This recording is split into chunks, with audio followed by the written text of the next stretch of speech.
Mafia Atiq Ahmad की अवैध संपत्ति के खिलाफ एक्शन लगातार जारी है।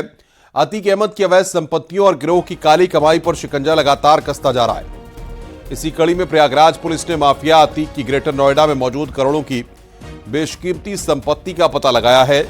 माफिया अतीक की संपत्ति ग्रेटर नोएडा के सेक्टर 36 में है। तकरीबन 4.25 करोड़ की इस कोठी को अतीक अहमद ने मन्नत नाम से तैयार कराया था। कोठी को गैंगस्टर एक्ट में कुर्क करने का आदेश जारी कर दिया गया है। प्रयागराज पुलिस की एक टीम अगले हफ्ते जाकर ग्रेटर नोएडा जाकर कोठी को कुर्क करेगी।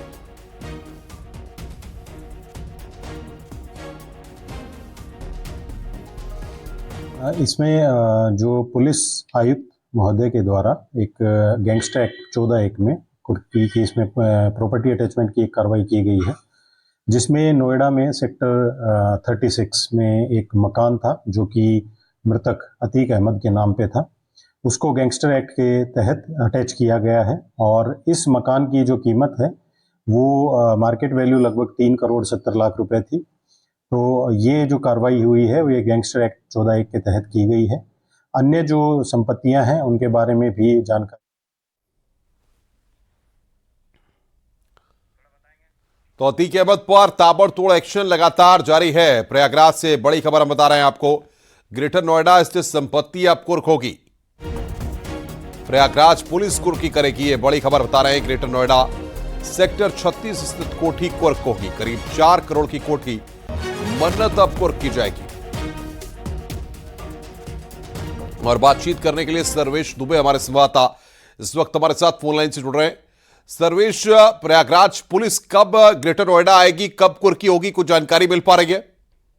देखिए, निश्चित तौर पर माफिया अतीक अहमद के मारे जाने के बाद लगातार उसकी अवैध संपत्तियों का पता चल रहा है और इसी कड़ी में यह मन्नत मकान है, इसकी कोठी कह सकते हैं, करीब जिसकी 4.25 करोड़ कीमत है, ये ग्रेटर नोएडा में है। इसका पता लगाया गया और इसके बाद इसका सत्यापन करने के बाद अब पुलिस कमिश्नर रमेश शर्मा ने इसको गैंगस्टर एक्ट में कुर्क करने का, अटैच करने का आदेश जारी कर दिया है। अब इस आदेश के अनुपालन में जल्द ही ACP civil line Shweta Pandey के नेतृत्व में एक टीम जाएगी नोएडा पर, वहां पर मुनादी भी कराई जाएगी और इस संपत्ति को कुर्क करने की गैंगस्टर एक्ट में 14(1) के तहत कार्रवाई की जाएगी। अभी कब टीम यहां से रवाना होगी इसकी जानकारी नहीं दी गई है, लेकिन ये कि अब चूंकि इसको अटैच कर लिया गया है, पुलिस कमिश्नर की ओर से आदेश पारित कर दिया गया है, तो माना जा रहा है कि जल्दी ही टीम यहां से रवाना होगी और इसकी कार्रवाई, कुर्की की कार्रवाई पूरी तरह से अमल में लाई जाएगी। जी सर्वेश, इसके अलावा और भी कई जगहों पर संपत्तियां लगातार निकल रही होंगी, तो ऐसे में ये एक्शन लगातार जारी रहेगा?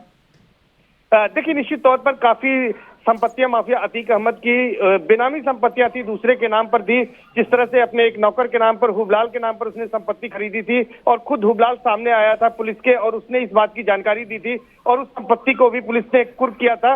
इसके साथ साथ अन्य संपत्तियों की भी जानकारी जुटाई जा रही है। तमाम कई दूसरे शहरों में है, कई शहरों में संपत्तियां कुर्क भी कर ली गई हैं और इसके अलावा और जो संपत्तियां, बहुत बहुत शुक्रिया सर्वेश आपका हमारे साथ जुड़ने के लिए और बातचीत करने के लिए। बरेली में ऑल इंडिया मुस्लिम जमात के राष्ट्रीय अध्यक्ष मौलाना मुफ्ती